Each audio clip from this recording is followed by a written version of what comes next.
जय श्री कृष्णा। राधे राधे।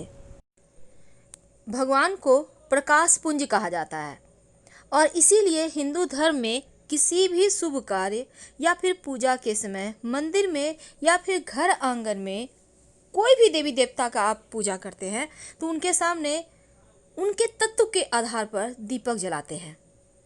यानी अगर अपने इष्ट को आप प्रसन्न करना चाहते हैं तो चलिए जानते हैं कि कौन सा दिया जलाएं, कितनी बत्ती का जलाएं और दीपक के नीचे क्या रखें। साथ ही आज हम आपको ये भी बताएंगे कि कौन सा दीपक जलाने से क्या फल मिलता है, चाहे वो चांदी हो, सोना हो, पीतल हो, तांबा हो या फिर लोहा का दीपक है, तो हर दीपक का अपना महत्व है। तो कौन से देवी देवताओं को कितनी बत्ती वाला दिया जलाना चाहिए कि आपकी मनोकामना शीघ्र पूर्ण हो सके, पहले ये समझते हैं। अगर आप माँ भगवती को प्रसन्न करना चाहते हैं तो तिल के तेल का दीपक में मौली धागे की बाती डाल कर जलाएं तो ये सर्वोत्तम माना गया है, माँ भगवती प्रसन्न होती हैं। लेकिन इष्ट देवताओं को प्रसन्न करने के लिए आप गाय के घी का दिया जलाइए। यानी जब आप पूजा पाठ रोज डेली पूजा करते हैं ना अपने देवी देवताओं को प्रसन्न करने, तो उनके सामने आपको गाय के घी का दिया जलाना चाहिए।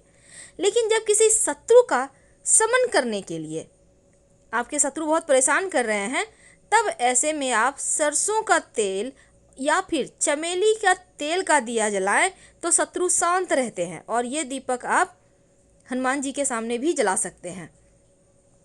लेकिन जब आप भगवान सूर्य की पूजा करते हैं तो 7 बत्ती वाले दीपक को जलाने की महिमा बताई गई है। यानी सूर्य की पूजा में अब 7 बत्ती कैसे बनाएंगे, या तो आप रुई की पतली पतली 7 बत्तियां बना सकते हैं या फिर मौली धागा में 3 धागे होते हैं ना, तो आप इस तरह से 7 धागे लेकर उसकी भी बत्ती बना सकते हैं। जब आप माँ दुर्गा की पूजा करते हैं तो 9 बत्ती वाला दिया जलाने का विधान है। माता रानी चूँकि 9 रूप है, उनका 9 स्वरूप है, तो माता रानी के सामने आप 9 बत्ती वाला दिया जलाएं और भगवान सूर्य के सामने 7 बत्ती वाला।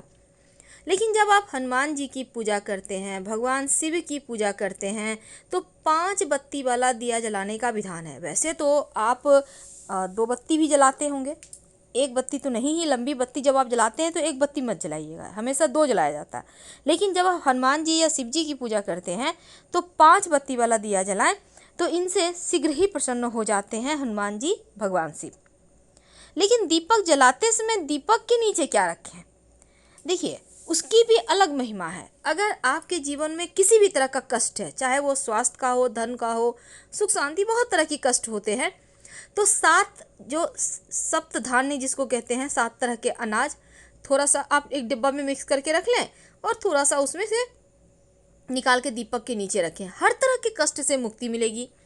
अब दूसरा है, अगर आप दीपक जलाते समय दीपक के नीचे गेहूं रखते हैं तो निरंतर धन धान्य की वृद्धि होती रहती है। गेहूं के 5 दाने रख सकते हैं और अगले दिन जब आप दीपक उठाएंगे साफ करने, तो ये जो गेहूं का दाना है इसको पास की किसी मिट्टी में डाल दें या कहीं रख दें, चिड़ियाँ खा लेगी, तो धन धान्य बढ़ता है। और यदि दीपक जलाते समय उसके नीचे आप चावल रखते हैं तो माँ लक्ष्मी की कृपा बढ़ती चली जाती है। वैसे तो जब आप माँ काली, भैरवी, शनिदेव या फिर 10 दिक्पाल, क्षेत्रपाल की आप उनका चाहते हैं कृपा बरसे, तो दीपक के नीचे आप काला तिल या काली उड़द के कुछ दाने, 2-4-5 दाने रख दें, तो स्वयं माँ काली, शनिदेव और 10 दिक्पाल, क्षेत्रपाल रक्षा करते हैं। अब जलते दीपक के अंदर अगर आप गुलाब की पंखुड़ी या लौंग रख देते हैं तो जीवन में हर तरह से सुगंध भर जाता है, यानी आपका जीवन बहुत खूबसूरत हो जाता है। इसीलिए कहा जाता है कि जब आप दिया जलाएं तो किसी न किसी अनाज को जरूर रखिए। लेकिन जैसा कि हमने शुरुआत में कहा कि धातु के दीपक का अपना महत्व है, तो वैसे तो हर प्रकार की पूजा में आप मिट्टी के दीपक का प्रयोग करें, सबसे ज़्यादा लाभ देता है।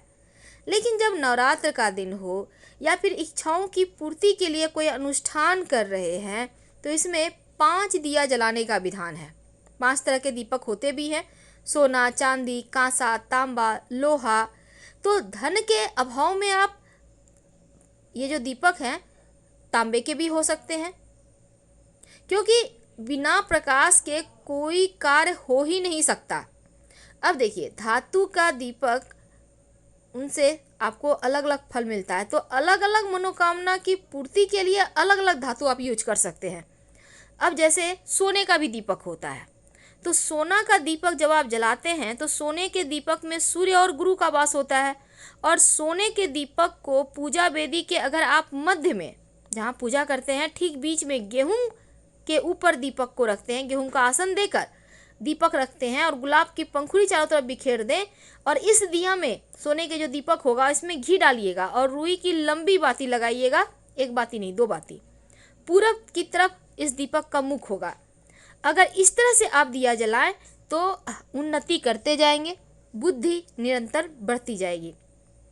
चांदी का दीपक, देखिए चांदी के दीपक में चंद्रमा और शुक्र का वास होता है, और चांदी के दीपक को चावल का आसन देकर रखा जाता है। सफ़ेद गुलाब या अन्य सफ़ेद फूलों की पंखुड़ी को चांदी के दीपक के चारों तरफ बिखेर के रखें, और चांदी के दिए की जो लौ होगी वो पूर्व दिशा की तरफ होगी। इस दीपक में भी गाय का घी ही डाला जाएगा, इससे धन बढ़ता है, सही दिशा से धन आता है। तांबे का दीपक, देखिए तांबे के दीपक में मंगल का वास होता है, और तांबे के दीपक को लाल मसूर की दाल का आसन देकर, यानी कि मसूर की दाल रखें, उसके ऊपर दीपक रखें और दीपक के चारों तरफ लाल फूलों की पंखुड़ी रखें। इस दीपक को दक्षिण दिशा में स्थापित किया जाता है, और इस तांबे के दिया में तिल का तेल और रुई की लंबी बाती लगाई जाती है। इसमें भी 2 बाती होगी, लंबी बाती हमेशा 2 लगाएं। तो तांबे के दीपक में तिल का तेल डालने से मनोबल बढ़ता है, अनिष्टों का नाश होता है। अगला नंबर आता है कांसे का दीपक का। देखिए कांसा जो बुध का धातु है, तो बुध का वास होता है, और कांसे के दीपक को चने की दाल पर रखा जाता है। इसके चारों तरफ आप पीले फूलों की पंखुड़ी रखें, इसको उत्तर दिशा में स्थापित करें, और इस दिया में तिल का तेल डाला जाता है, और कांसे के दीपक को जलाने से धन स्थिर रहती है, अर्थात जीवन पर्यंत आपको धन का अभाव नहीं होता। और अंत में दीपक आता है लोहे का। तो लोहे का जो दीपक है उसमें शनि का वास होता है, और लोहे के दीपक को उड़द की दाल का आसन देकर ही रखना चाहिए, और दीपक के चारों तरफ अगर आप चाहें तो ब्लू कलर के फूलों की पंखुड़ी रख दें। इस दिया को पश्चिम दिशा में स्थापित करना चाहिए। इस दीपक में आप, लोहे के दीपक में सरसों का तेल डालिए, और लोहे के दीपक में सरसों के तेल की ज्योति जलाने से अनिष्ट और दुर्घटनाओं से बचाव होता है।